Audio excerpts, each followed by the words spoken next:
Perdido al sur del mundo, el archipiélago que forma las Islas Malvinas fue en 1982 testigo de una guerra impensada, en la que un país sin historial reciente en guerras enfrentaba a una de las potencias más grandes del mundo.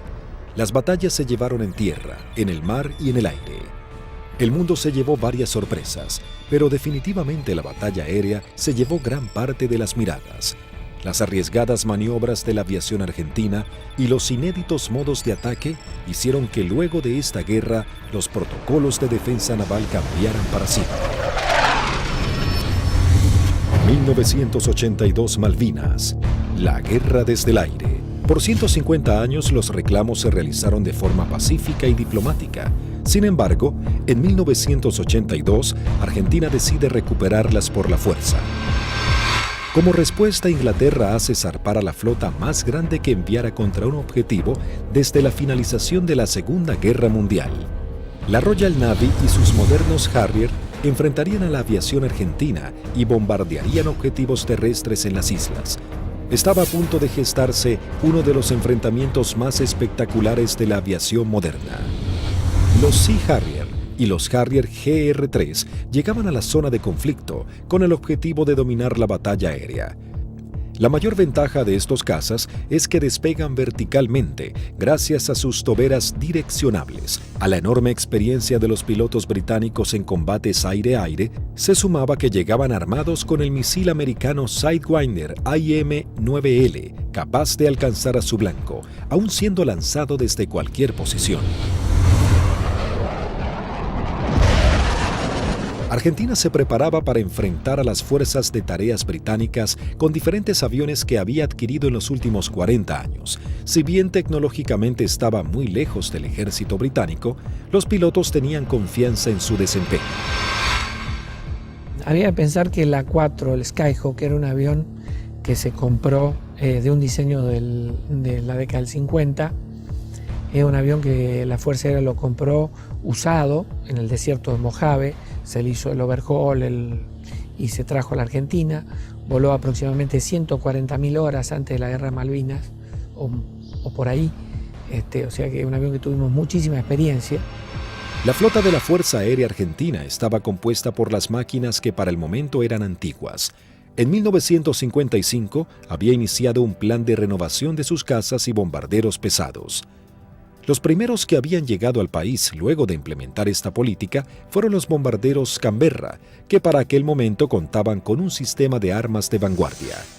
Y en Inglaterra surgió una polémica, pues había algún sector que quería vender y tener a Argentina como un cliente de equipo militar, operaciones comerciales que eran muy rentables, muy redituables, pero un sector del Foreign Office se opuso terminantemente porque consideraban que ese era un riesgo y que la Argentina, con aviones como el Canberra, podía o estaría en condiciones de intentar ocupar las posesiones inglesas en el Atlántico Sur y en la Antártida, básicamente las Islas Malvinas, ya en el año 55.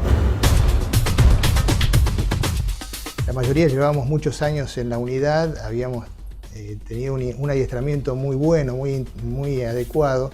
Para nosotros esto era como participar en uno de los tantos ejercicios que se hacían, ¿no es cierto?, en esa época, y se simulaban operaciones reales, con lo cual teníamos un adiestramiento muy bueno y aparte un conocimiento mutuo entre las tripulaciones muy bueno, ¿no es cierto?, y aparte un espíritu realmente que nunca decayó. En la década de los 60, la Fuerza Aérea adquiere el cazabombardero A4 Skyhawk de manufactura americana. La Fuerza Aérea Argentina comenzó a recibir sus primeros A4 en 1966 y 1974 se adquirió un nuevo lote de 25 Skyhawks A4C. La Fuerza Aérea Argentina también contaba con un avión de combate de fabricación nacional, IA-58 Pucará. Una docena de cazas a reacción Mirage 3 que habían sido adquiridos con la finalidad de proveer defensa aérea a la ciudad de Buenos Aires también estaban al servicio de las batallas aéreas. 39 aviones Dagger de origen israelí, su principal función era la cobertura aérea y el bombardero.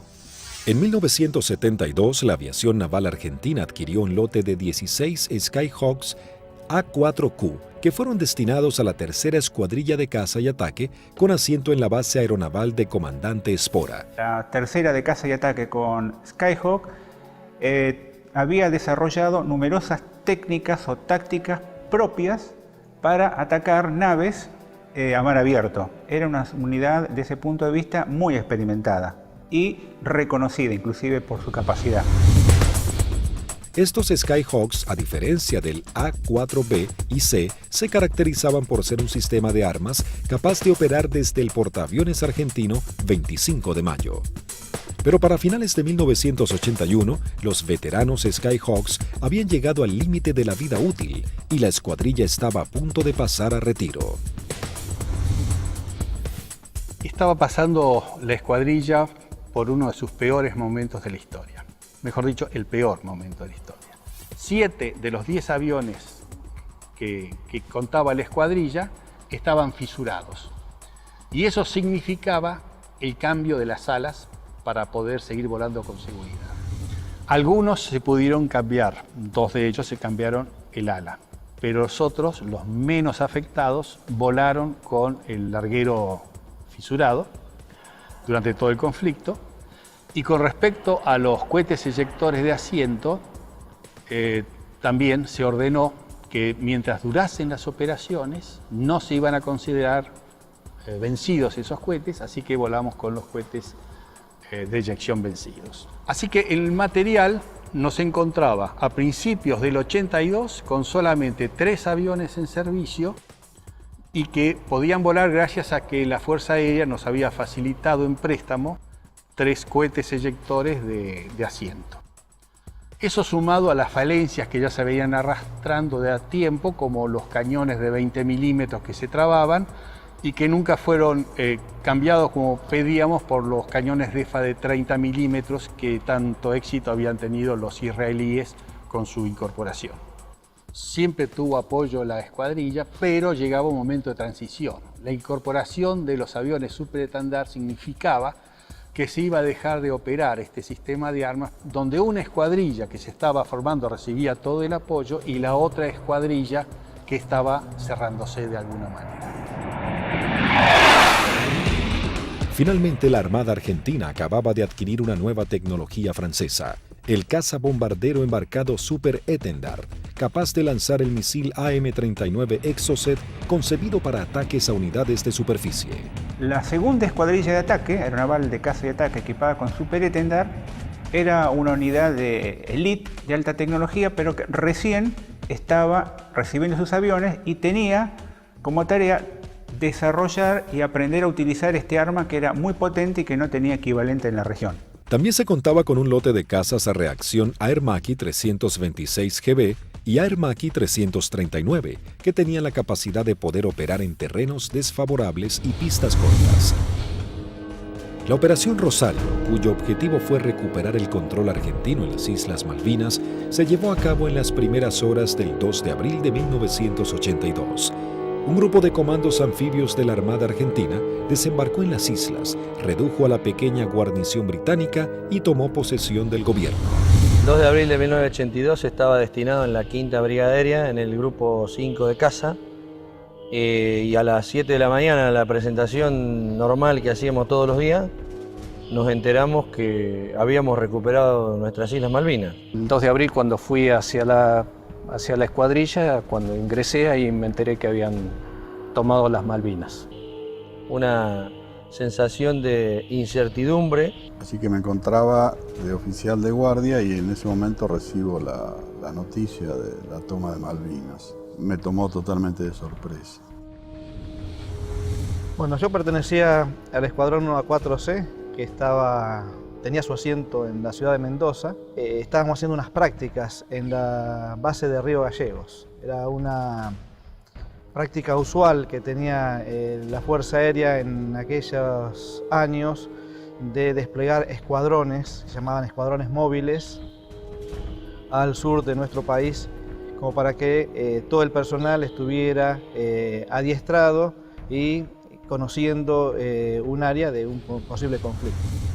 A partir de ese momento nos preparémonos para lo peor. Tras el estupor mundial y el fracaso en las negociaciones, el gobierno de Margaret Thatcher envía su flota al sur de Sudamérica. La Fuerza de Tareas Británicas estaban compuestas por diversas unidades de combate, portaaviones, destructores, fragatas misilísticas, submarinos, buques de asalto, logísticos y de desembarco. Sorprendentemente y ante la incrédula mirada del mundo entero, Argentina se preparaba para enfrentar militarmente a una de las potencias más grandes del planeta.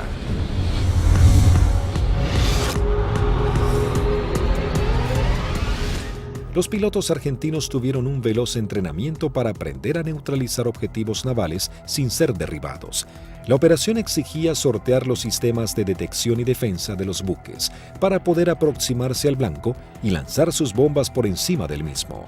Había que equilibrar la inferioridad tecnológica con la capacidad humana.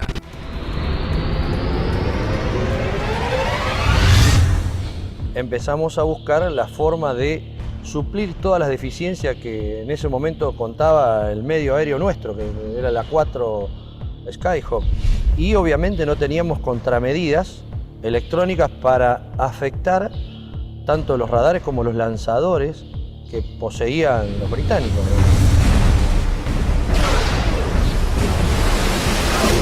Los misiles que tenían desde 30 kilómetros, desde 20 kilómetros, 15 kilómetros y a partir de ahí cañones o armamento liviano, digamos. O sea, tenían una defensa muy grande para un solo elemento que podía ser un destructor, digamos.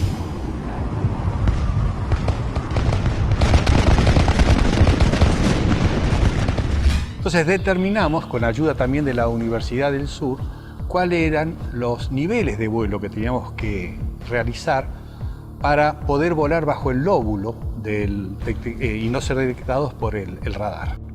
Eso nos dio a qué altura teníamos que estar en función de la distancia a donde podíamos encontrar el blanco. Y en la última parte, ya desde unos 50 kilómetros del blanco, teníamos que volar por debajo de los 15 metros, bastante pegados al agua, para no ser detectados por ese lóbulo. Dentro de los 20 kilómetros ya nos tomaba. Pero esa demora impedía que los sistemas de armas dirigidos por radar pudiesen apuntarnos con mayor anticipación y eso evitaba de alguna manera o demoraba la posibilidad de ser derribados. Los aviones debían volar a escasos metros del suelo, no más de 10 metros a velocidades que oscilaban entre los 900 y 1000 kilómetros por hora. La mayoría no poseía radares y las comunicaciones debían ser mínimas para evitar ser detectados. Las maniobras eran realmente arriesgadas, pero parecía ser la única forma de poder enfrentar a la moderna flota británica. El adiestramiento de vuelo rasante era complejo y arriesgado. En el mar no había ninguna referencia visual de la altura en que se encontraba. Los A4B y A4C no contaban con un radioaltímetro, instrumento fundamental que mide la altura en la que se encuentra el avión con respecto a la superficie del suelo. El instinto y el oficio pasaron a ser herramientas vitales para los pilotos.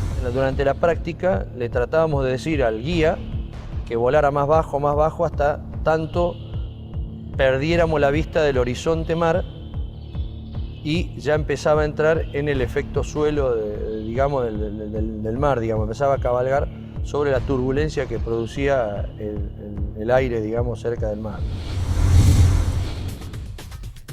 El armamento que utilizaba la Fuerza Aérea estaba compuesto por diferentes bombas antiguas, paradójicamente de origen británico. Y nosotros usábamos una bomba inglesa, la NM65A1, de 1000 libras, una bomba de Labro Lincoln, inglesa, de demolición de manzanas, que la devolvimos con muchísimo cariño y sin costo, como decía alguno. Paralelamente a los entrenamientos y mientras la flota británica se acercaba más y más, la Armada comenzaba una carrera contra el tiempo intentando de poner en servicio 8 de sus Skyhawks. También los técnicos buscaban poner en funcionamiento los escasos misiles Exocet que habían llegado al país antes del retiro francés. Hasta ese momento esta tecnología solo había sido probada en polígonos de tiro por sus fabricantes. nos dan la orden de la posibilidad de poner a punto el diálogo entre lo que era el sistema nuevo del superestándar con el misil M39. Cuando conectamos todo aquí en el país, el sistema no funcionaba porque eran un avión con un corazón de la época del 80 con las valijas de test que eran de la época del 70. Había ingenieros que se dedicaban a desglosar todo lo que era la parte matemática, cómo traspasar distintas informaciones, y algunas de las cosas también se hicieron por ensayo y error. Se iba buscando como un candado a combinación, ¿no? Se iba buscando número por número hasta llegar al número ideal que el misil pueda leer la información del avión. Y bueno, eso nos llevó un tiempo, hasta que un día la valija que reemplazaba al misil nos da que el misil había salido y que todos los parámetros que habíamos colocado estaban incorrectos. Eso ya nos daba un alto porcentaje de seguridad de que el misil por lo menos recibía la información correcta.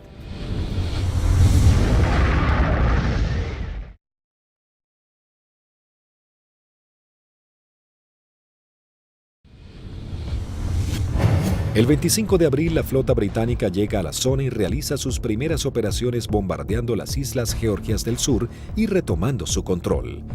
5 días después, el 1 de mayo, tiene lugar el inicio de los enfrentamientos en las Islas Malvinas y comienza la batalla aérea. 2 bombarderos Avro Vulcan británicos despegaron de las Islas Ascensión con la intención de dejar fuera de servicio la pista de Puerto Argentino. Al enterarse de la noticia en los aeródromos de Río Gallegos, Río Grande y San Julián, las secciones interceptoras se preparan para entrar en acción. 2 Dagger de la primera sección de Río Gallegos regresan al continente sin haber encontrado ningún objetivo. Una segunda sección de Dagger de la base de Río Grande es la primera en hacer contacto con aviones Harrier británicos. Al despegar hicieron contacto con el radar Malvinas, operado por la Fuerza Aérea Argentina. Con un alcance de 300 kilómetros a la redonda, se convertía en los ojos de los pilotos. A través de ellos podían saber qué aeronaves había en el teatro de operaciones.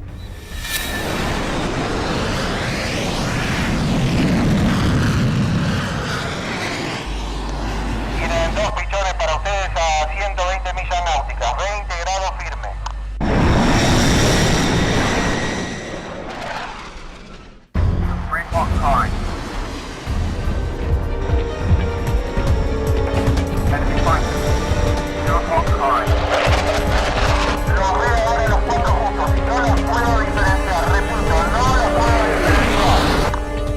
Los 4 interceptores comienzan a dar giros buscándose unos a otros, los argentinos con 22.000 pies y los Harrier 4.000 pies más abajo. Ahora los tienen a 9 millas de frente y a 1 milla del costado derecho.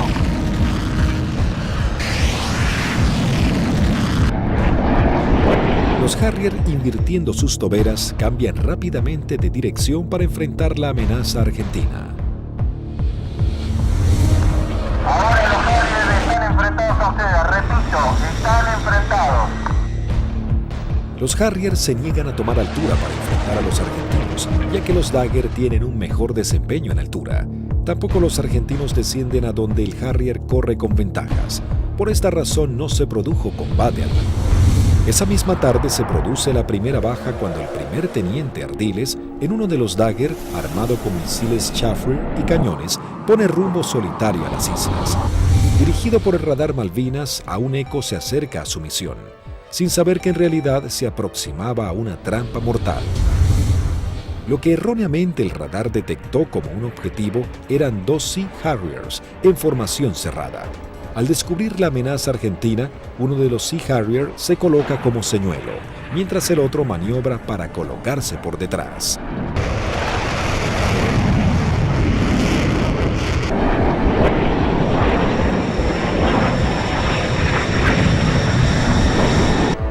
Ardiles se coloca en posición de disparo y lanza un misil Chaffee que es evadido por el piloto británico. En esos segundos decisivos, el segundo Harrier logra colocarse detrás del avión de Ardiles y acciona su disparador lanzando un misil contra el Dagger. El piloto argentino no pudo eyectarse. Tras patrullar la línea de la costa, 3 Dagger de la base aérea de San Julián prosiguen hacia Puerto Argentino. Antes de llegar se encuentran frente a 3 buques británicos que están bombardeando el área. El destructor y las 2 fragatas abren fuego contra los aviones argentinos sin poder alcanzarlos. En ese momento el capitán Di Meglio lanza sus bombas sobre el destructor. Luego los Dagger inician el escape mientras una patrulla de Harrier va a su encuentro. Los aviones británicos abortan inmediatamente su ataque cuando 2 Dagger armados con misiles se interponen entre ellos y la escuadrilla para facilitar el escape de los argentinos. El 1 de mayo habían comenzado las hostilidades y ambos bandos mostraban todo su poderío y el valor de sus pilotos. Era el bautismo de fuego para la Fuerza Aérea Argentina.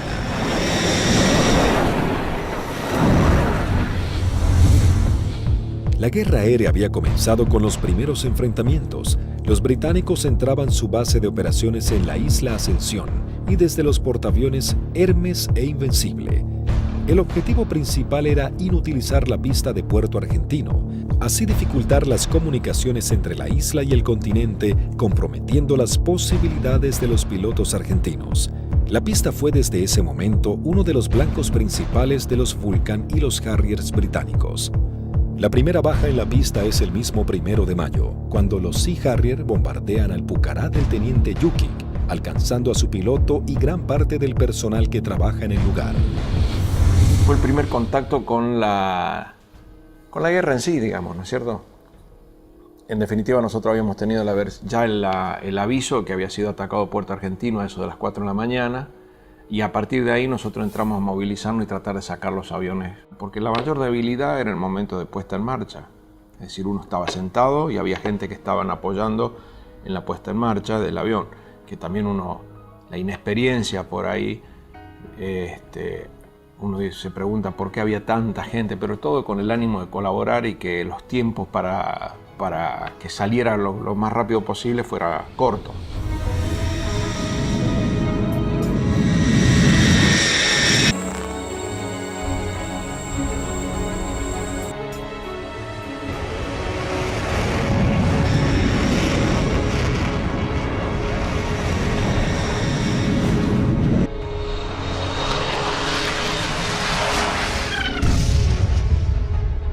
Desde armeros, de suboficiales técnicos, electricistas, todo dando vueltas alrededor del avión, que casualmente, desgraciadamente, es el avión donde impactan y casi todos ellos fallecen. A partir de allí, los arribos a Puerto Argentino eran muy arriesgados. Entonces llegamos a Puerto Argentino el 17 de mayo al atardecer. Y me sorprende cuando llegamos porque no hay nadie recibiendo honor. Aeropuerto fantasma, no había absolutamente nada. Veía el cráter, estaba lleno de esquirlas, y mientras estaba mirando eso, de pronto veo una camioneta que se empieza a acercar a la distancia de la cabecera opuesta. Para la camioneta, se baja un conscripto y me dice: corra jefe, que hay alarma roja. Y empezamos a sentir ruidos de turbinas y se aproximan 2 Harriers. Y habríamos hecho unos 30, 40 metros cuando miro a la derecha y explota una bomba en la cabecera 26, un poco más alejada, unos 100 metros de la cabecera 26.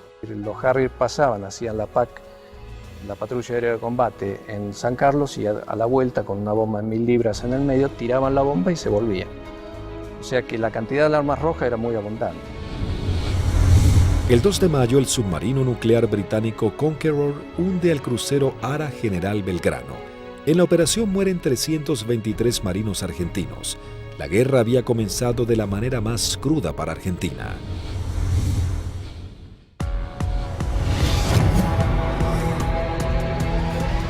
Mientras Argentina buscaba reponerse del hundimiento del crucero General Belgrano y los británicos comenzaban a familiarizarse con el lugar y el clima adverso de la región, la guerra del aire se encrudecía cada vez más. La Fuerza Aérea Argentina tenía el objetivo de diezmar lo antes posible a la flota británica y defender los objetivos en la isla que eran constantemente atacados. Los Harrier buscaban detener la acción de los pilotos argentinos y anular la comunicación entre el continente y Malvinas. La aviación naval contaba con que los servicios británicos de inteligencia habían descartado el uso del misil Exocet después de que el personal técnico francés se retirara de Argentina al inicio del conflicto. Por lo tanto, era una carta secreta con la que contaba Argentina. Tras semanas de arduas tareas, los técnicos navales logran hacer funcionar el misil. Para esto, los pilotos iban adiestrando en todo lo que era la parte operativa, ¿no? El lanzamiento del misil, el vuelo rasante, y nosotros trabajamos en la parte técnica. Una vez logradas las dos combinaciones, se le dio el ok que la escuadrilla estaba en condiciones de lanzar los misiles AM-39. El 4 de mayo, la aviación naval argentina pone a prueba por primera vez este sistema de armas. La segunda escuadrilla de caza y ataque monta una misión con 2 Super Etendard y un avión explorador Neptune y el apoyo de un reabastecedor Hércules de la Fuerza Aérea Argentina. El avión explorador Neptune detecta 3 contactos.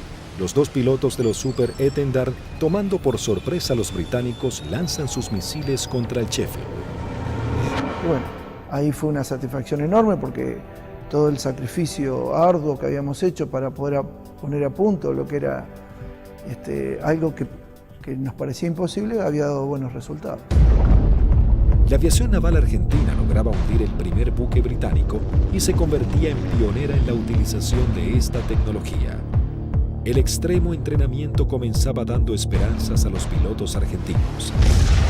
Tras días de bombardeos y cañoneos sobre los puestos argentinos en las islas, las réplicas de los soldados y los pilotos argentinos, los ingleses habían logrado interrumpir las rutas de contacto entre los puestos y la base argentina. La comida comenzaba a escasear en la vanguardia y el clima bajaba abruptamente. Los pilotos argentinos patrullaban el aire en busca del lugar exacto en el que los ingleses buscarían hacerse a tierra. Y a partir de ese 1 de mayo, a través de todas las acciones que realizó el escuadrón y los escuadrones de otros sistemas de armas, se iba degradando tanto el material como el personal, íbamos perdiendo camaradas en forma permanente. Entonces es como que el cerco se iba estrechando cada vez más. Finalmente, el 21 de mayo, comenzaba la última etapa de la guerra con el desembarco en la bahía de San Carlos. Con la colaboración del comandante Ewing Southby Taylor, quien conocía el lugar por haber prestado servicios en Malvinas, el general Jeremy Moore había decidido que ese era el lugar ideal para su desembarco. Los primeros avances de las lanchas de desembarco habían sido positivos, el lugar no estaba minado y parecía que sería un arribo relativamente sencillo. Pero con las primeras luces de la mañana, el teniente primero Carlos Daniel Esteban visualiza uno de los barcos y da aviso. Una Hermaki 339 de la aviación naval realiza un vuelo de reconocimiento por la zona. Ni bien superé las primeras alturas, donde están las posiciones del batallón 5, ya comencé a observar acciones de combate. Había un helicóptero incendiándose, tropa de infantería desparramada corriendo por el campo y un helicóptero dándole apoyo. El aviador naval ingresa al estrecho de San Carlos, divisa un helicóptero en vuelo estacionario para alertar sobre posibles ataques aéreos. Me preparo para atacar ese helicóptero y ya me preparo para disparar. Observo todo el despliegue naval inglés sobre el establecimiento San Carlos. Rápidamente descubre que en el lugar había por lo menos media docena de buques ingleses. Con el piloto inglés nos alcanzamos a mirar. En ese momento recién él me ve. Kripa realiza un brusco giro a la izquierda, pasando a escasos metros del helicóptero. El helicóptero de la Fuerza de Tareas Británica alerta a los buques advirtiéndoles que un jet argentino va hacia ellos. Maniobrando su Hermaki, Kripa somete a su avión a varias G negativas, respondiendo de manera efectiva. Una vez que entro en la corrida de tiro, el buque comienza a tirarme. Yo con cañones y cohetes solamente podía producirle daños muy pequeños, entonces mi intención era tratar de dejarlo fuera de servicio al buque, es decir, atacar todo su sistema de radares, de radios, antenas. Volando en forma rasante se coloca en posición de disparo contra el primer buque que cruza frente a su mira de tiro.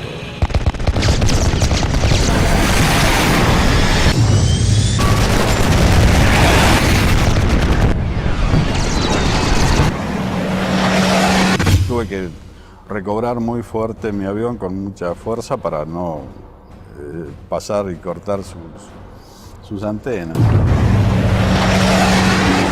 Una vez realizado el ataque Kripa, vuela entre medio de toda la flota británica. Las unidades ni los efectivos abren fuego por temor a impactarse entre ellos y el piloto argentino logra escapar. Entonces voy escapando sobre la península esta hasta salir del alcance de tiro de ellos y de ahí teóricamente tenía que volver.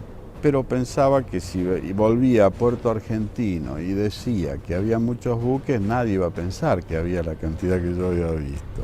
Así que hice una órbita en ese lugar y en el anotador de rodilla que teníamos hice un croquis, posicionando los buques que yo vi en ese momento.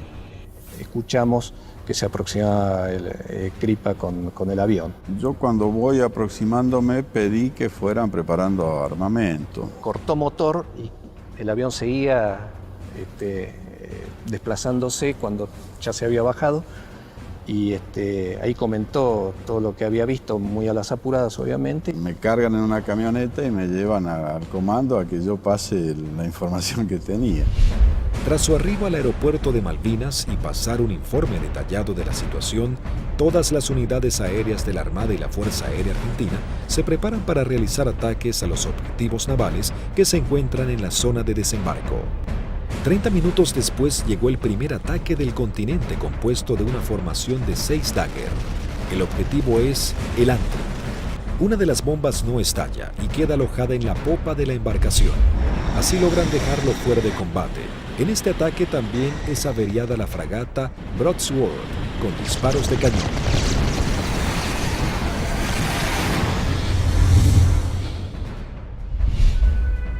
En Río Grande, las escuadrillas de Dagger y A-4Q navales parten para atacar blancos ubicados en el estrecho de San Carlos. Argentina intentaba dominar el espacio aéreo en el archipiélago. Había poco que hablar en ese momento. Hicimos la última información de meteorología y con lo que nos trajo el capitán Castro Fox, salimos 2 secciones reforzadas. Yo salí con el teniente Márquez y el teniente Arca y el sublíder era el teniente Rótolo con el teniente Lecuri y el teniente Silvester.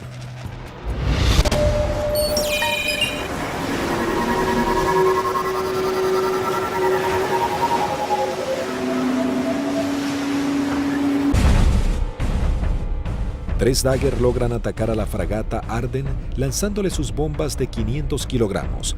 Una de ellas explota en la popa dañando seriamente un helicóptero Sea Lynx y su sistema de defensa.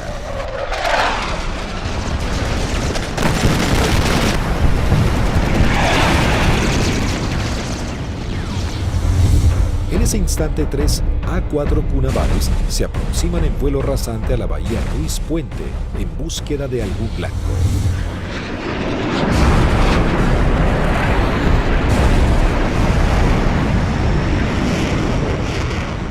Había lluvia, chubascos, techos bajos y poca visibilidad.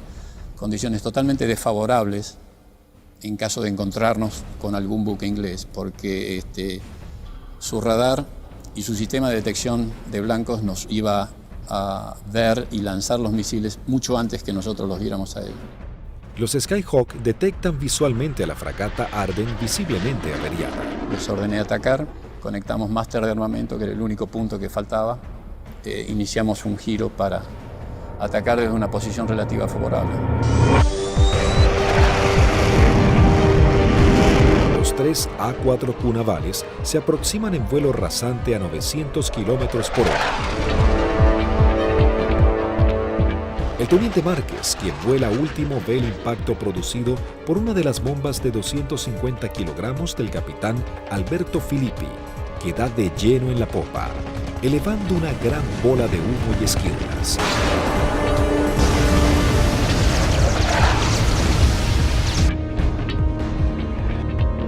comienzo un giro hacia la izquierda y le digo a mis numerales que nos escapamos por la misma, quiere decir que regresamos a base por la misma. Dos Harrier que habían despegado del portaaviones Hermes para patrullar el área del sur del estrecho de San Carlos ven las explosiones sobre la popa de la fragata Arden e inmediatamente se lanzan en picada para prestar apoyo.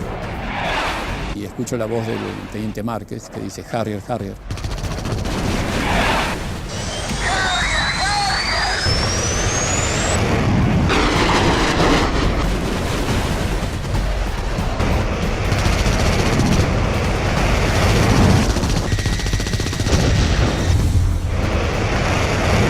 Mientras el otro Harrier va tras el A4Q del capitán Filippi y le lanza un misil Sidewinder.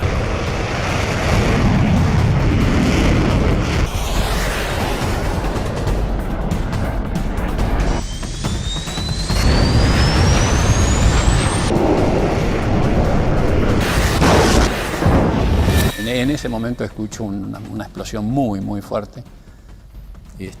Se sacude todo el avión, empieza a encabritarse con la nariz hacia arriba y girando hacia la derecha. Miro hacia la derecha, estaba girando y veo un Harrier que se aproxima como para un remate demasiado cerca para mi gusto. Entonces le digo a la división, me dieron, me eyecto, estoy bien.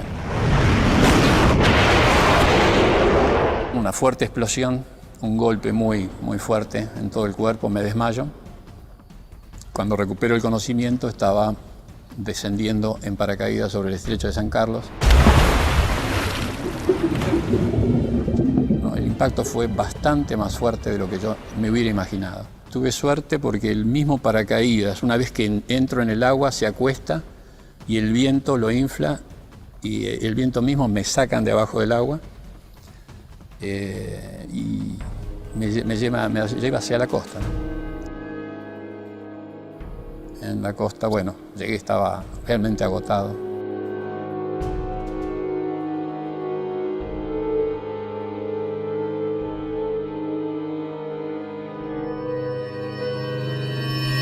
La fragata Arden, con daños de importancia, también es señalada como el blanco de la nueva escuadrilla que se acerca a la zona.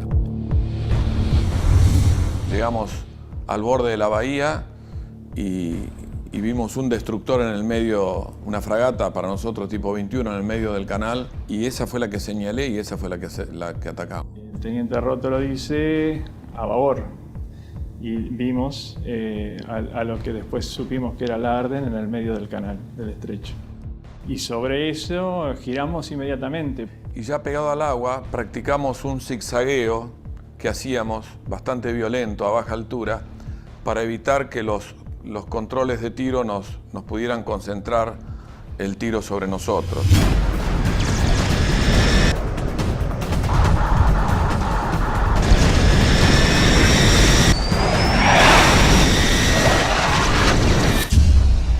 Lo que parece una eternidad antes tiene que ascender a 60 metros, 200 pies, nivelar el avión y empezar a hacer puntería si quiere que la misión sea efectiva. Yo vi que se inundaba el mar de piques y uno sigue con esa trayectoria, ya no tiene otra alternativa.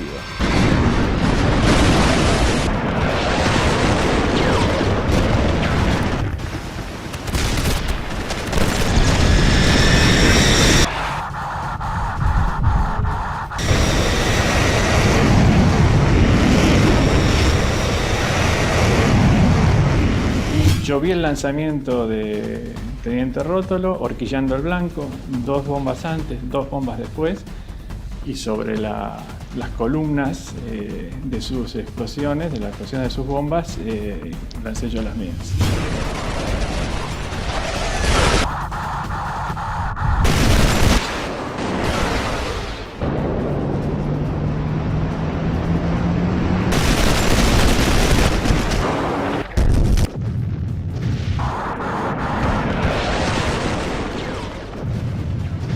Mientras lanzaba, intentaba no perderlo de vista, porque de hecho estábamos con combustible muy marginal y él tenía un equipo que yo no tenía a bordo, que era el BLF, que es un equipo de navegación y que le permitía una navegación precisa. Mi seguridad de hacer el camino más corto de regreso al aeropuerto era mantenerlo a él a la vista.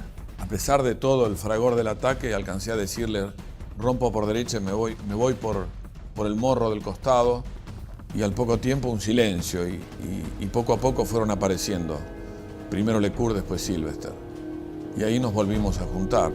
Por un lado teníamos la satisfacción del deber cumplido y por otro el sabor amargo de haber perdido, bueno, lo que las estadísticas dicen que se pierden en este tipo de ataque a unidades navales. El 50% de las unidades que salen normalmente no regresan. Sí, es un ataque, es violento, es muy violento lo que se vive en la cabina. Debido a los ataques que sufrió ese día, la fragata HMS Ardent se une en las frías aguas del estrecho. Sin embargo, las fuerzas terrestres británicas preparan el avance a Puerto Argentino. Las batallas eran cada vez más encarnizadas. El ejército británico debía lidiar con las tropas argentinas apostadas en las islas, los ataques certeros de la aviación y con el clima que día a día se volvía más frío. El 23 de mayo se desata un nuevo ataque contra otra de las unidades de superficie claves de la Fuerza de Tareas Británica. Esta vez el blanco es otra fragata clase 21, la Antelope. El primer ataque a los buques en San Carlos comienza poco después de las 9 de la mañana con escuadrillas de Skyhawks navales y de la Fuerza Aérea. Una segunda escuadrilla de 4 Skyhawks A4B de la Fuerza Aérea Argentina se abre paso a través del fuego antiaéreo y de los misiles.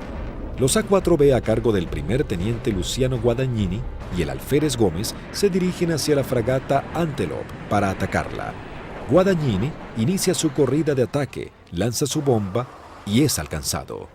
El impacto deja su avión fuera de control, pero el piloto logra enderezar su A4, aunque no pudo evitar la colisión contra el mástil de la fragata.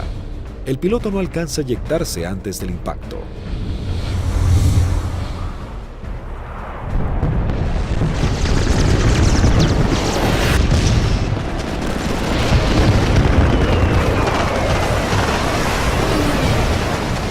La bomba continuó su trayectoria y quedó alojada en la banda de estribor sin explotar.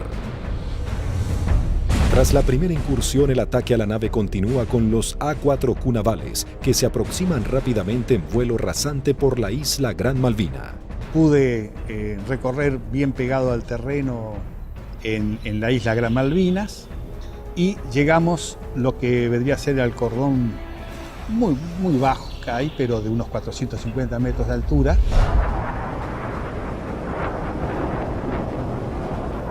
Tuve que descender para poder ir hacia la altura de lanzamiento, que son unos 100 metros, y el primer buque que vi en la bahía San Carlos era una fragata de tipo 21, tenía un helicóptero en popa, recuerdo, y me dirijo hacia ella como el primer blanco que había observado.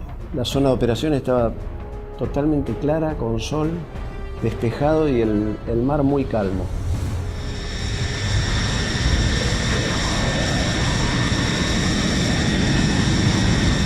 Todo era como en las ejercitaciones que siempre hacíamos con flota, un buque que simulábamos el ataque, el buque que nos apuntaba, pero esta vez en vez de apuntarnos tiraba también. Inmediatamente que entramos a la bahía, empezaron a tirar. Y tiraban ya de tierra, se veían los fogonazos, sobre todo de la derecha y del frente.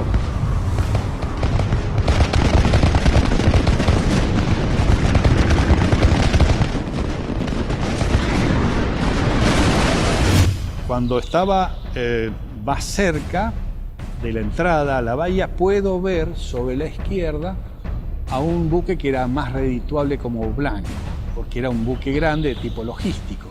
Así que cambié el arrumbamiento para seguir sobre este buque. En un momento dado quise tirar cañones porque tiraban de todos lados y salieron 2 disparos y se me trabaron los cañones. Así que me quedé con la bomba. Veo que desde la proa del buque sale una especie de bengala que reconozco que era un misil, y el misil era un SICAT. que venía en forma así errática hacia mi avión.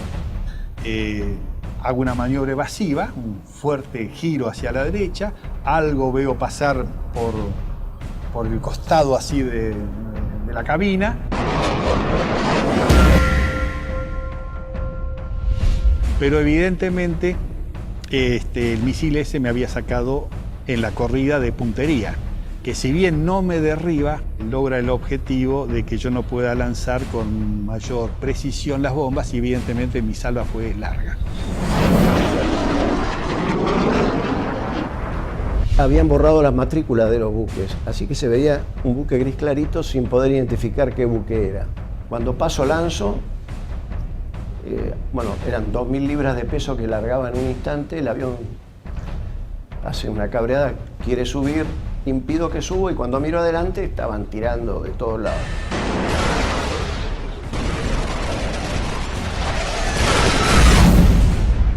Cada uno debía completar su escape de la mejor manera. Como cuando estaba del otro lado digo yo, bueno, por donde yo vine no había nada, así que voy a volver por el mismo lugar. Me comunico en esos momentos con los otros dos pilotos que escucho en la frecuencia.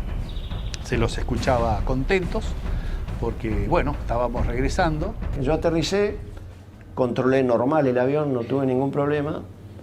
Cuando llego al extremo de pista, aterriza su bizarreta, pero él venía con las 2.000 libras de bombas, revienta una cubierta en el aterrizaje y se empieza a ir de pista. Y ahí se eyecta y, bueno, fue una eyección fallida. Termina falleciendo a raíz de la eyección. Así que cuando salgo a los 600 metros, tenía la pista adelante, me dicen que aterrice del lado derecho, le pregunto por qué, me dicen que aterrice del lado derecho nuevamente, reafirman y bueno, cumplo esa orden de aterrizada sobre el lado derecho y en la carrera de aterrizaje veo que había un A4 que estaba en pilón, apoyado sobre la nariz, en el tren principal de la nariz y sin la cabina.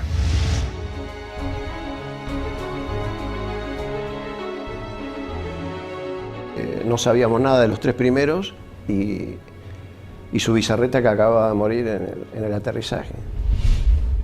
Aunque dañada severamente, la Antelope aún continúa a flote. Esa noche, mientras se intentaba desarmar una de las bombas, estalla. Automáticamente se produce un incendio masivo y la nave se hunde. Con los británicos en tierra, listos para marchar a Puerto Argentino, la aviación se esforzaba más y más para frustrar sus objetivos. Por las noches, los Canberra arrojan bombas pesadas para hostigar blancos en las áreas donde las tropas británicas poseen puntos fortificados de artillería, logística y puestos de mando. Se usó la táctica, digamos, del tiro a gran altura, pero auxiliado por el radar. La mayor amenaza para nosotros eran los misiles tierra-aire y las patrullas de Harrier. En la última oportunidad que tiramos sobre Monte Kent, el radar nos avisa de que se estaban acercando una patrulla de Harrier y nos fue dando las posiciones relativas, o sea, nos avisa que estaban a 25 millas, nosotros hacemos el tiro, realizamos la maniobra evasiva, a partir de allí le damos al avión la máxima velocidad posible, ¿no es cierto? Vemos que se acercan hasta 20 millas y luego empezamos a perder, digamos, a ganar distancia con respecto a los Harrier, con lo cual esa fue una amenaza concreta que no llegó a acercarse a la distancia de tiro. Con las primeras luces de la mañana del 25 de mayo, el mayor ataque de la aviación argentina comenzaba a gestarse. El almirante Woodward, jefe de la Marina Británica, previendo la situación, rápidamente despliega sus unidades para sostener los ataques. Los observadores navales argentinos mantienen actualizada la posición de los buques enemigos mientras las escuadrillas llegan a la zona. En el continente, los dos Super Étendard de la Armada Argentina preparaban los misiles AM-39 Exocet para un segundo ataque sobre la flota británica con un rumbo de acercamiento diferente para lograr una mayor efectividad. Los británicos tienen certeza que los aviones aparecerán desde tierra, pero los radares no pueden detectarlos. A las 15:20 horas surgen dos A-4B sobre la isla Borbón y se dirigen hacia mar abierto, encontrando a la fragata y el destructor frente a ellos. Los A-4B lanzan su armamento. Una de las bombas rebota en el mar e impacta sobre el buque atravesando su cubierta de vuelo, destrozando la parte delantera de un helicóptero Sea Lynx y luego cae al agua. Los otros dos A-4 se acercaban en rasante rápidamente hacia los buques. Yo iba del lado izquierdo y mi guía del lado derecho, y como no teníamos radar, obviamente, el control lo hacíamos con nuestros ojos. A mí me tocaba controlar desde el frente a la izquierda y el guía del frente a la derecha. No teníamos otra alternativa, digamos.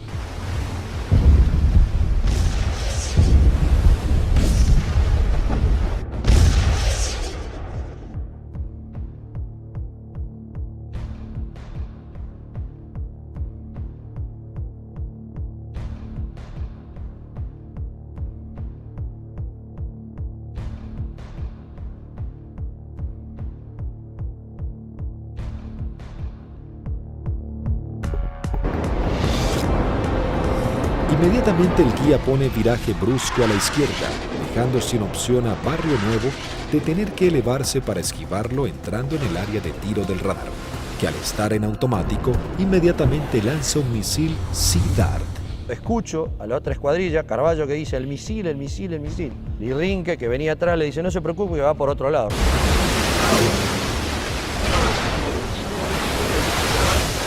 Claro, no iba para ello. Salía hacia la derecha para nuestros aviones, digamos, y para mis aviones. El misil Sea Dart necesita un tiempo para nivelarse e ir tras su blanco. Como los aviones argentinos ya estaban muy cerca del blanco, lograron pasar por debajo sin que éste pueda derribarlos. Dije, bueno, ahora por tiempo no me va a alcanzar más, porque yo iba aproximadamente a 950 kilómetros por hora y el misil iba ya a 1.6, 1.8 de Mach, hasta que girara y todo, aproximadamente volaba, calculan alrededor de 1 minuto, 1 minuto 10. No nos alcanzaba más, digamos.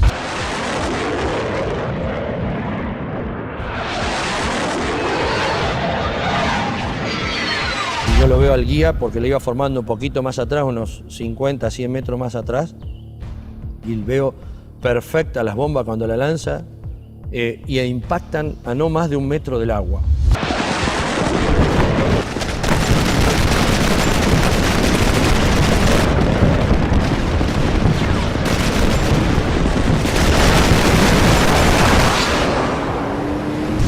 De inmediato se desata un incendio incontrolable. Corte de las comunicaciones, electricidad y pérdida completa del control de la nave. Cuando aterrizamos en Río Gallegos, estaban columnas de mecánicos, los primeros 200, 300 metros con banderas, saludándonos. Dijimos, yo pensaba, mirá que bien, estaban festejando el 25 de mayo, digo, contento que volvemos los 4 aviones, espectacular, bárbaro. Y cuando vamos a la plataforma para estacionar, vemos que hasta que el jefe de escuadrón viene a recibirnos y algunos pilotos. Yo no entendía nada, y yo como era el último avión, yo no me preocupé. Y cuando bajo, el jefe de escuadrón me maltrató. ¿Qué hizo? ¿Qué hizo usted, Alfredo? Yo le digo, el avión está en servicio, le digo, puede volar, no lo rompí, no hice nada. Le digo, está bárbaro. No, pero ¿qué hizo? Y ya me agarra de la solapa, eso no me lo olvido más. Así de la campera, de lo que le quedaba del chaleco salvavidas, y le dice, ¿pero qué hizo, señor? No sé. Me despeiné en el vuelo, le digo, estoy desilustrado, no tengo ni idea. No, ¿qué hizo? Acaban de hundir un buque en 20 minutos. 19 hombres sucumben inmediatamente en el ataque y se hunde 20 minutos después de ser alcanzada. Al mismo tiempo que los A-4B de la Fuerza Aérea ponen rumbo al continente, un Hércules de la Fuerza Aérea Argentina reabastece al este de las Islas Malvinas a 2 Super Étendard de la aviación naval. Ellos ya están preparados para un nuevo ataque con misiles Exocet.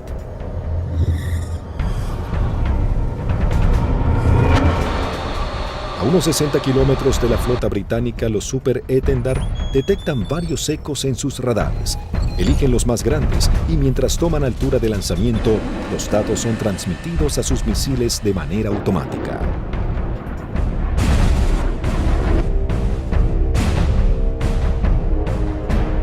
Una vez en vuelo, el misil es autónomo. ya tiene los datos del objetivo cargados en su memoria y se dirige a casi el doble de la velocidad del sonido a escasos metros del agua.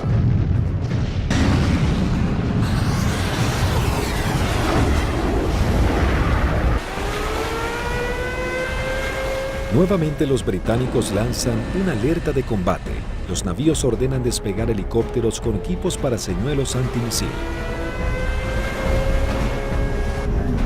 Uno de los Exocet impacta en el buque e inmediatamente se desata un incendio que destruye elementos vitales para la operación anfibia que se desarrolla en San Carlos.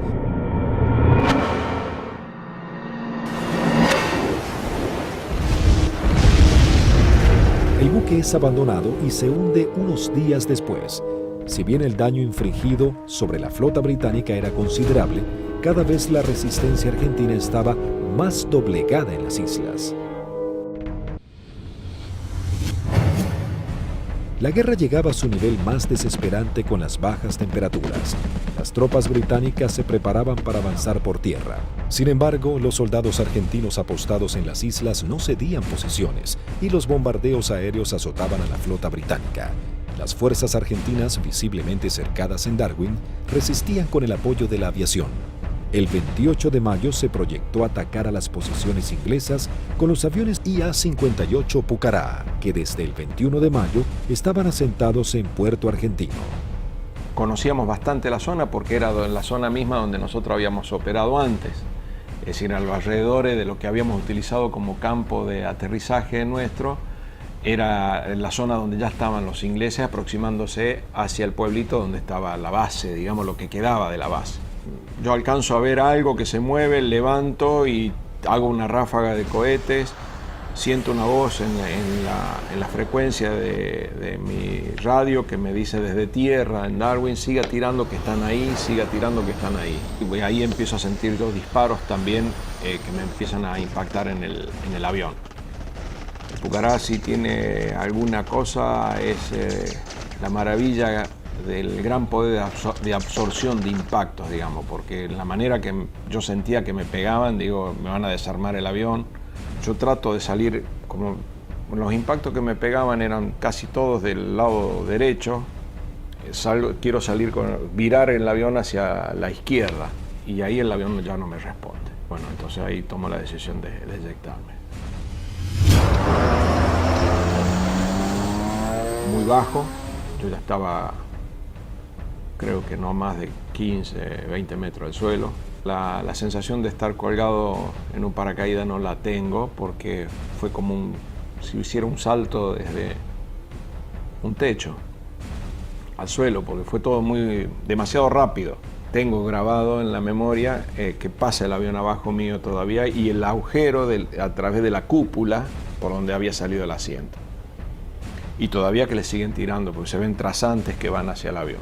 No vi si el paracaídas se abrió, no sé, no supe nada. Ya me encontré en el suelo y enredado intenté salir corriendo y ahí me enredo en los cordones del paracaídas, que caigo, me vuelvo a levantar y tratándome de sacarme el paracaídas y ahí ya me agarran dos ingleses, me apuntan y se me acabó la historia.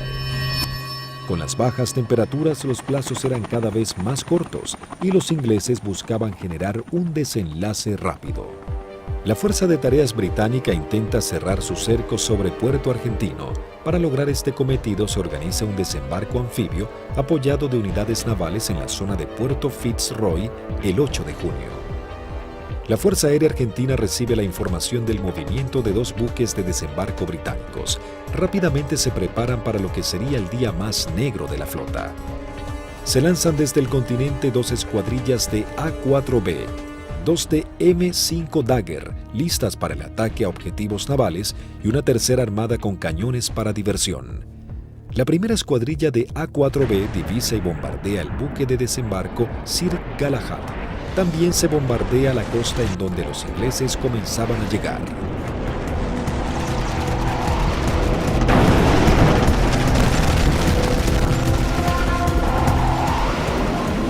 La Fuerza Aérea Argentina, sabiendo que ha logrado impactar en los buques de desembarco, redobla su apuesta y envía una escuadrilla de A-4C y 2 A-4B para bombardear las posiciones terrestres en la cabeza de playa. El día 8 de junio se me avisa por la mañana temprano de que, bueno, era uno de los seleccionados para que esa tarde, a través de un avión Learjet, pudiéramos volar hacia Mendoza y poder visitar a nuestras familias. Pero claro, antes de poder alcanzar esa meta había que realizar una misión, entonces todo cambia un poquito el ángulo de cómo uno está viendo esa misión. Por supuesto que nadie hablaba, ¿no? Todo en ese momento estaba muy consustanciado con sus cosas íntimas, recordando a la familia, bueno, recordando a algunos camaradas que también habían caído. Así que bueno, uno ya, ese es el último momento que uno tiene como para pensar en uno mismo y en pensar en sus familiares. Siempre nos despedíamos de los compañeros que se quedaban y el abrazo era interminable y como si fuera la última vez, ya que no éramos kamikaze como nos dijeron, sino que teníamos conciencia de los riesgos y que las chances siempre eran muy escasas para sobrevivir. Una característica que teníamos siempre en nuestra unidad es que el personal de mecánicos que preparaba nuestros aviones y armaba nuestros aviones se ponía siempre al costado de ambos lados de la pista, con banderas argentinas, con los trapos con que limpiaba el avión, con lo que tuviera, con la campera, como para saludarnos y darnos ánimo. A las 15 horas parten hacia las islas las primeras 2 escuadrillas de A-4B compuestas por 3 aviones cada una. Por diferentes inconvenientes, deben regresar 2 aeronaves al continente y debido a que solo un avión cuenta con el instrumento navegador, se juntaron todos quedando una formación de 4 Skyhawks. Previo abastecimiento, llegaron hasta las islas, donde descendieron a escasos metros del mar para no ser detectados. Aquí fue la primera complicación que observé. Al hacer control de combustible antes de entrar en la zona de combate, me di cuenta que había uno de los tanques externos que no me había transferido todo el combustible de ese tanque, con lo cual ya el combustible que tenía sabía que no me iba a alcanzar para regresar al continente. Pero como estábamos muy próximos a la zona del ataque, decidí continuar. La sección ingresa a la isla Soledad con una formación escalonada sorteando la variada geografía del lugar para evitar ser detectados por los radares.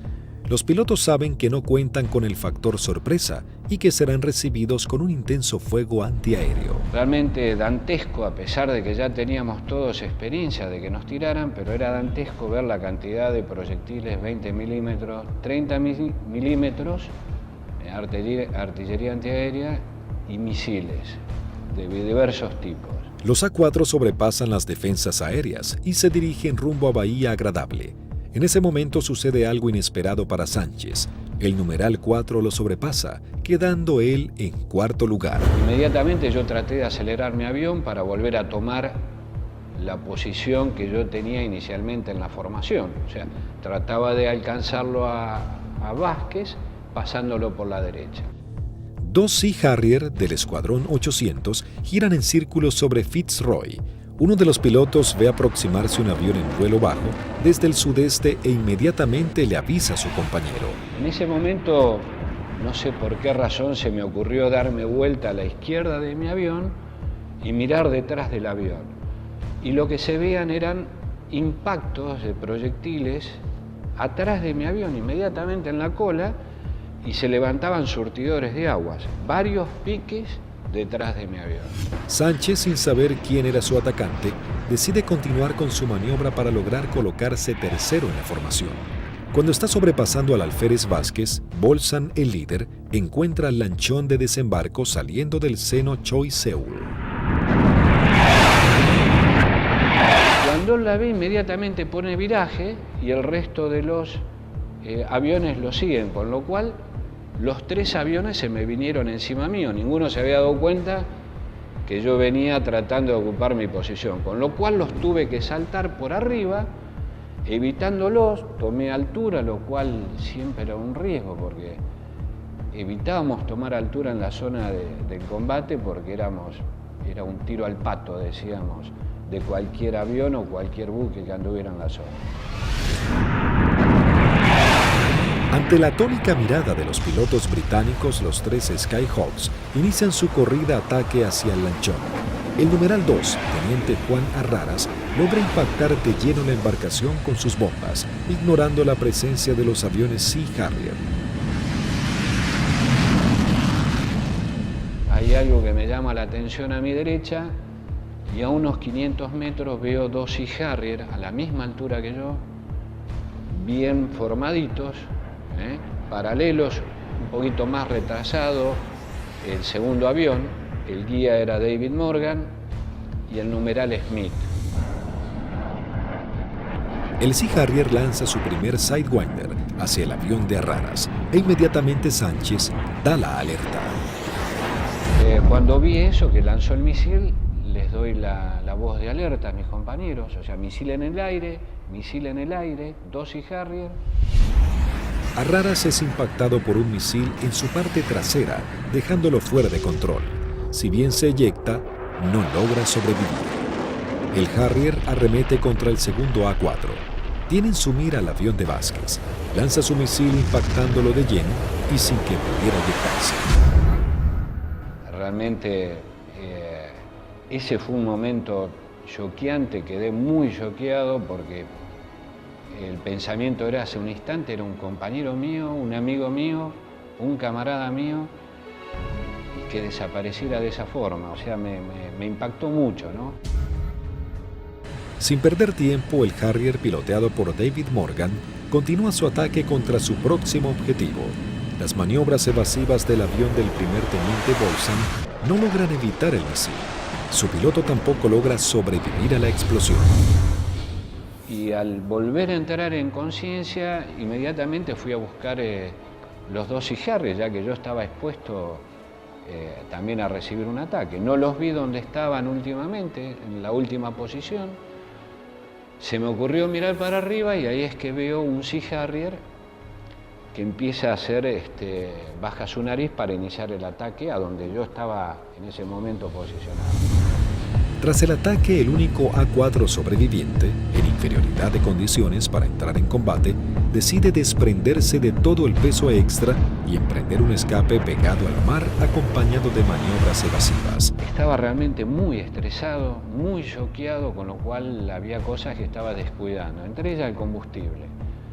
Cuando me di cuenta, realmente no me alcanzaba para llegar, excepto a Puerto Argentino, no llegaba a ningún lado. Lo primero que hice fue tomar altura, independientemente que anduvieran los Sea Harrier, ya no importaba mucho. Moría de una forma o iba a morir de la otra, así que... Sánchez toma altura y reduce su potencia de motor a fin de economizar el gasto de combustible, aunque queda expuesto a cualquier tipo de ataque. Mientras tanto, la sección de A4C entraba en la zona de combate atacando el personal que desembarcaba en la costa de Bahía Agradable. Ahí nos encontramos con los barcos humeando, muy próximos a la playa, y un enjambre de hombres que estaba desembarcando y que iba trasladando todos los pertrechos hacia la playa.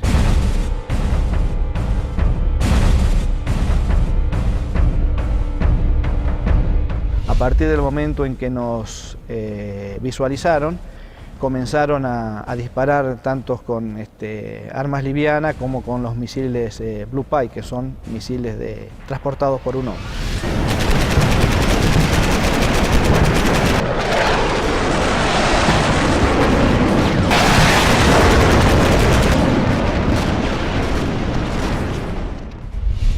Tuve la oportunidad de esquivar 2, girando un poco el avión y poniendo pedal, tratando de evitar. Pasaron algunos por arriba y algunos por abajo.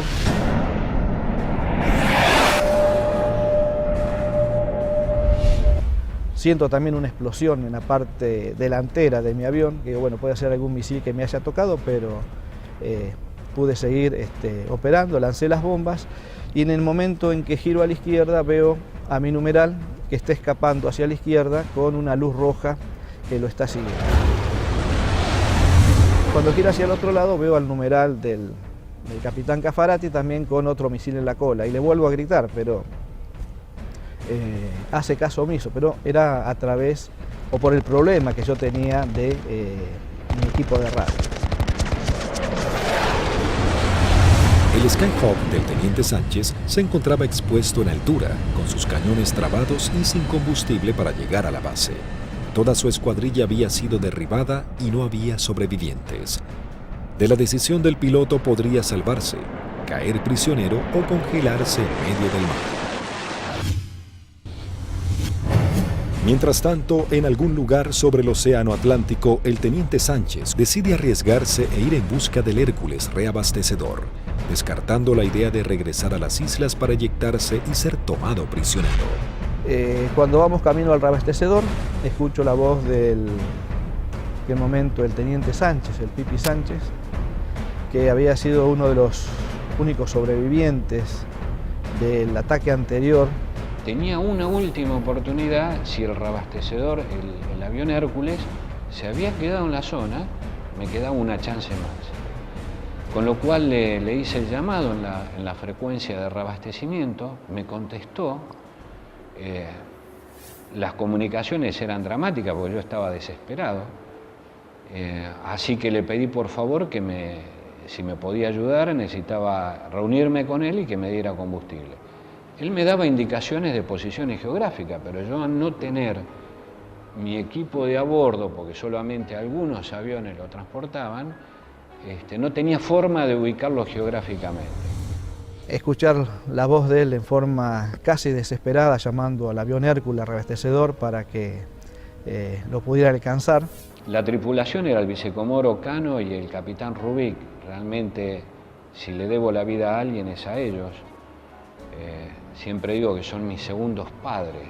La situación era que la última vez que vi el indicador de combustible no me quedaban más de 400 litros, que prácticamente no da para nada, realmente no daba para nada. Con lo cual dejé de verlo porque lo único que hacía era producirme más estrés por no estar acoplado al Hércules.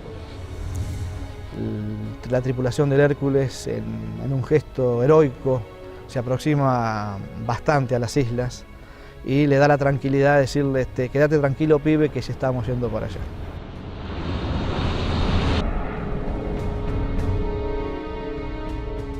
Y luego pude acoplar y me transfirieron combustible que me permitió llegar a Río Gallegos, a nuestra base. En el regreso, el brigadier Paredi observa que su indicador del nivel de aceite de su avión comienza a fluctuar. Nuevamente el fantasma de la caída en medio del océano vuelve a aparecer. Con lo cual digo, bueno, puede ser que me hayan producido alguna perforación, esté perdiendo aceite y se grane el motor y acá me queda a mitad de camino. Lo único que atiné fue a sacar mi libreta de control de procedimiento, donde tenía una foto de mi señor y mis hijos, para echarle una última mirada, para decir, bueno, por lo menos están en mi recuerdo hasta último momento. Afortunadamente el indicador, después de eso, no sé si fue mi familia o Dios que me dio una mano, esto se acomodó y pudimos llegar con felicidad a la base San Julián. Con las últimas luces del día, aterriza el teniente Sánchez luego de su trágica misión. Llegué prácticamente en las últimas horas, ya estaba oscureciendo. Me impresionó mucho en el momento que llegué a plataforma, choqueado, transpirado, mal, estresado, ver los mecánicos de mis 3 compañeros que no iban a volver, que los estaban esperando. Así fue como terminó ese día. Lamentablemente los 3 compañeros míos murieron, 2 fueron derribados por David Morgan y 1 por el Smith, volando sin largo. Habían logrado detener un desembarco clave para las fuerzas de tareas británicas, las misiones cada vez más peligrosas y dejaban en claro el poderío de la aviación argentina.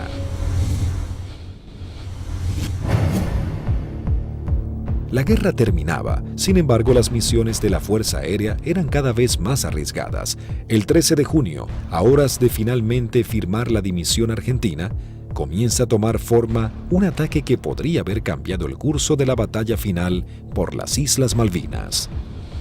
El día 13 de junio, que fue ataque objetivo terrestre, en principio cuando comenzó el conflicto del Atlántico Sur, los pilotos teníamos cierta aprehensión a los ataques a objetivos navales, ¿no? Porque la fragata tenía de todo para defenderse.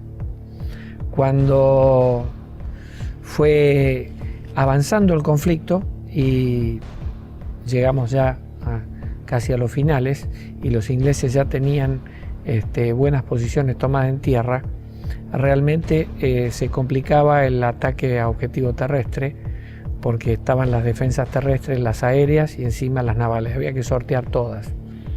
Pero realmente era para lo que habíamos estado preparados toda la vida, y creo que esa fue una misión en la cual los ingleses estuvieron sorprendidos de cómo nosotros llegamos al corazón del Estado Mayor, que estaba en Monte Dos Hermanas, al pie del Monte Dos Hermanas.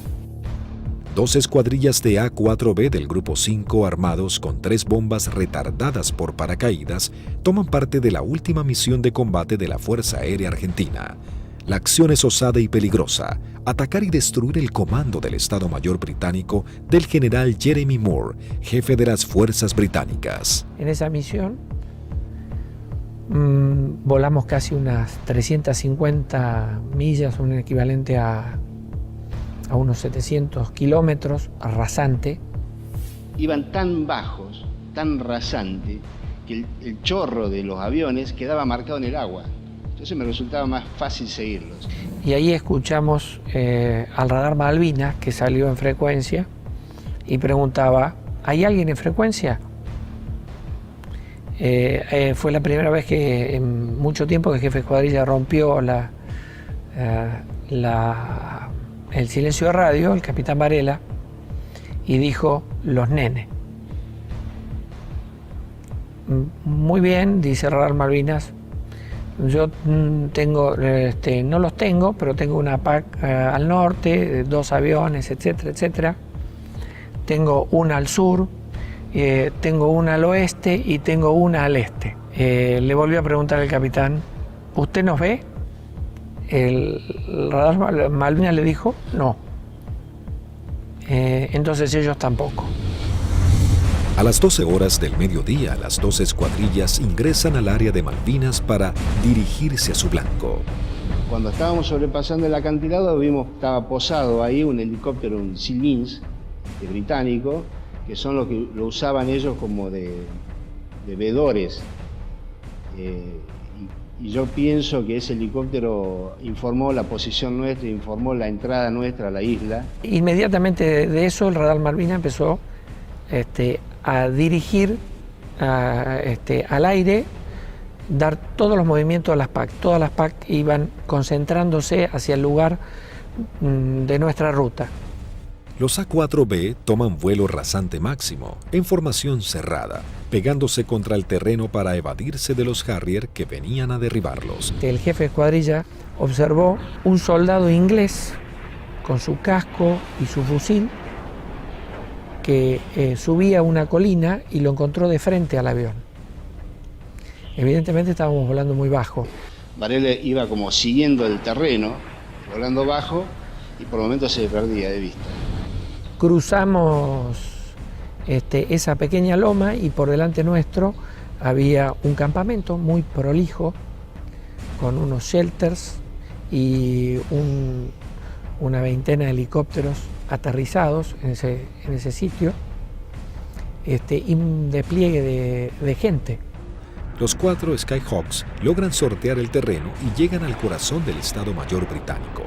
Hasta que escucho tirar, dice Varela, tirar. Y veo ahí veo los fogonazos de los 4 bombardeos que hicieron cada uno de los aviones.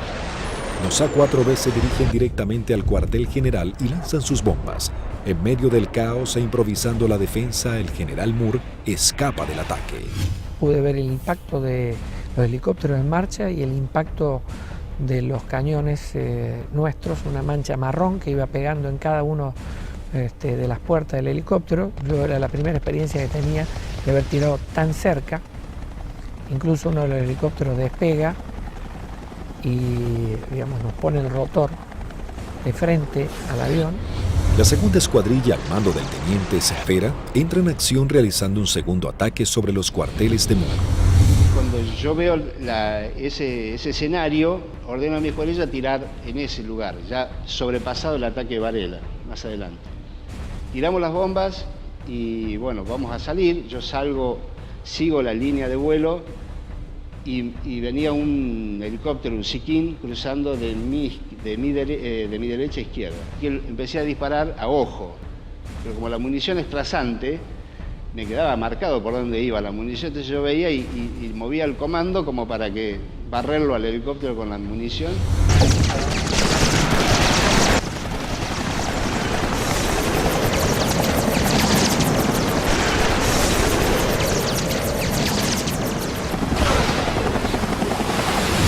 Y ahí mi numeral, que venía acá, a la izquierda mía, de Lepiane, me dice, él ve el lanzamiento de un misil que me venía hacia mi avión y me pide, me dice, por derecha, Tuco, por derecha.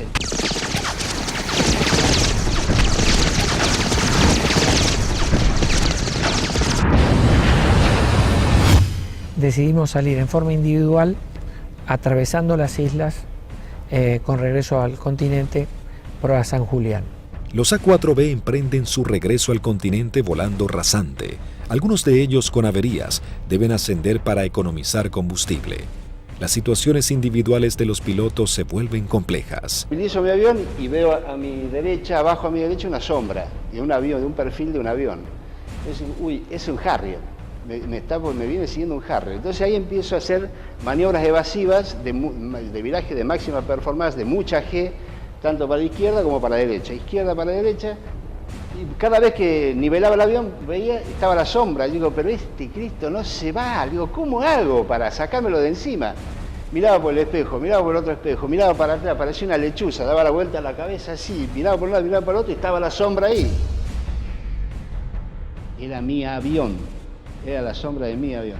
Empecé como a tranquilizarme, yo mismo me hablaba, me decía, tranquilízate Tuco, porque así no podés seguir, no podés, estaba muy nervioso, estaba como que por el momento temblaba, no sé, una sensación muy rara de ese momento vivido ahí.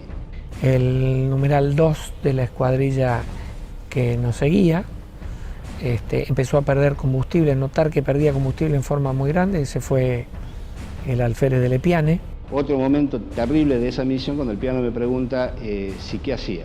Imagínate, el alférez me dice que voy al reabastecedor o me eyecto en la isla. Una decisión que yo, por más jefe de escuadrilla que fuera en ese momento, yo no la podía tomar porque estoy decidiendo sobre la vida de un camarada y de un amigo. Era muy difícil. Dije, piano, encomendate en Dios, pedile a Dios que te ayude y decidí vos, no me lo pidas a mí, por favor, decidí vos. Ya sabíamos que como estaba y con las transmisiones que recibíamos no volvía al continente, entonces le pedimos al reabastecedor que lo fuera a buscar. Y él veía que a medida que se iba buscando a la coordenada donde nos canta donde estaba el reabastecedor, él veía su indicador de combustible bajar más, me decía, tengo 500, tengo 300, tengo 200, yo decía, no llega a nada, no te busca nadie, no te rescata nadie, en medio del Atlántico no te rescata nadie. El comandante del Hércules, vicecomodoro Lee 30, escuchando los pedidos de Lepiane, decide ir hacia él aún sabiendo que puede ser derribado por misiles británicos. Ahí en ese momento el piano lo ve al Hércules, él estaba arriba del Hércules y hace el viraje y se le tira al Hércules. Pensá que era un alférez, tenía muy pocas horas de vuelo. Y creo que debe haber sido el tercer reabastecimiento de él.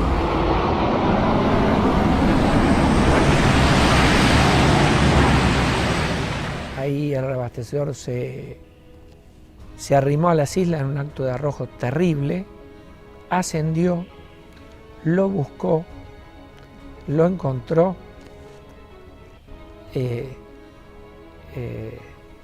reabastecieron con una pérdida de combustible muy importante en el plano, tenía un agujero que atravesaba el plano completo, o sea que todo lo que le daban, parte iba al motor y el resto iba fuera del avión, y regresamos todos sanos y salvos al continente.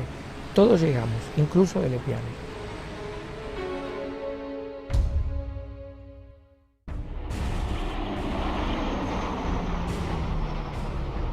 Ese fue un factor importantísimo en el desarrollo de la guerra, el tema del reabastecimiento. Nosotros estábamos muy compenetrados y nos entendíamos muy bien con los pilotos, las tripulaciones de Hércules, y fue uno de los secretos mejor guardados de la guerra y en la cual le dio la posibilidad de éxito a muchas misiones de la Fuerza, fue que los ingleses nunca pudieron encontrar dónde hacíamos los reabastecimientos. Buscaron por todos lados, nunca encontraron un Hércules haciendo reabastecimiento. Las misiones extremadamente peligrosas en las que se embarcaban los pilotos eran los últimos actos heroicos de una guerra que ya llegaba a su fin. El 14 de junio de 1982, las tropas británicas finalmente ingresan en Puerto Argentino y se firma la rendición argentina. El general Mario Benjamín Menéndez, jefe de las guarniciones argentinas en las islas, le informa a su par británico que solo puede responder por sus unidades en Malvinas. El general Moore insiste en la necesidad imprescindible de interrumpir las acciones y Menéndez le reitera su falta de control sobre la Fuerza Aérea y la aviación naval, pero le garantiza que no efectuará ningún pedido de misiones. Moore comenta sus experiencias en San Carlos y Monte Kent, donde noche a noche eran bombardeados por los Canberra, y agrega que el día anterior había salvado su vida por un minuto al ser atacados por aviones A-4B. El conflicto deja a los británicos con su flota desmantelada y no es posible proseguir con las operaciones navales. En ese momento, si alguien le pone un valor en números, y un avión que no valía más de $50.000, y una fragata CL-42 valía $550 millones puesta en el puerto. O sea que si uno hace números, realmente no resiste mucho análisis. La guerra económica la ganó la Fuerza Aérea Argentina, desde ese punto de vista, ¿no? Y la Armada con sus A4, porque eran aviones viejos que nadie calculó que tenían la capacidad de hacer el daño a una de las primeras flotas del mundo. Bueno, creo que hicimos bien los deberes. Hicimos aquello para lo cual estábamos adiestrados y creo que lo hicimos bien.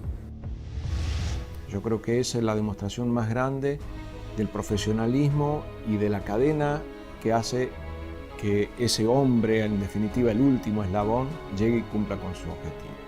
Pero hay un montón de gente atrás y que todos han demostrado ampliamente su valía y convencimiento por la fuerza y en definitiva por la nación. Lo realmente importante es el vínculo que uno genera con el camarada que va a entrar en combate junto a uno, que va a arriesgar su vida con uno y del cual va a depender de mí y yo voy a depender de él. Son los que nos permitieron trabajar como un grupo realmente integrado y yo particularmente me siento orgulloso de haber pertenecido a los halcones navales. El escuadrón, a pesar de que tuvimos muchas bajas, tuvo el espíritu y las ganas de seguir combatiendo y defender algo que era nuestro. Muy poca gente valora realmente lo que hizo un piloto arriba de un avión en la desventaja que se volaba. Se dice siempre que si querés saber cómo te fue en la guerra, preguntale a tu enemigo. A mí los que más me han demostrado afecto, reconocimiento, el aprecio por lo que hicimos en Malvinas fueron los ingleses, que no respetan absolutamente a nadie. Cuando de defender sus intereses nacionales estamos hablando, como es el caso nuestro. La voluntad y el deseo de poder cumplir con la misión y cumplir con ese juramento que en algún momento hicimos cuando éramos cadetes, de defender la bandera y la patria hasta perder la vida. 36 aviadores de la Fuerza Aérea Argentina y 4 de la Aviación Naval Argentina perecieron en operaciones de combate y accidentes. Los que más hay que resaltar de lo que fue la participación de Argentina en Malvinas, hemos dejado grandes hombres, padres de familia, dieron su vida, que es lo más caro que hay, para defender ese interés nacional, y no lo tengamos en cuenta y no lo resaltemos. Creo que es lo fundamental. Primero y fundamental, el mejor recuerdo para aquellos que dieron todo, que es fundamentalmente la vida de aquellos que no volvieron. Es el gran honor para mí de haber compartido haber conocido héroes vivos. Eso yo creo que es el mayor honor que he tenido, que me ha permitido la vida. Un joven típico, entusiasmado y comprometido con amor a la patria. La verdad que, como lo dicen a veces en las historias, bueno, ese era Márquez. Lo tenía todo, generoso, bondadoso, valiente. Y bueno, y le tocó este combate que lo hizo con mucha dignidad. La verdad que para nosotros es un símbolo en la escuadrilla. Márquez era subordinado mío en operaciones, así que era un excelente amigo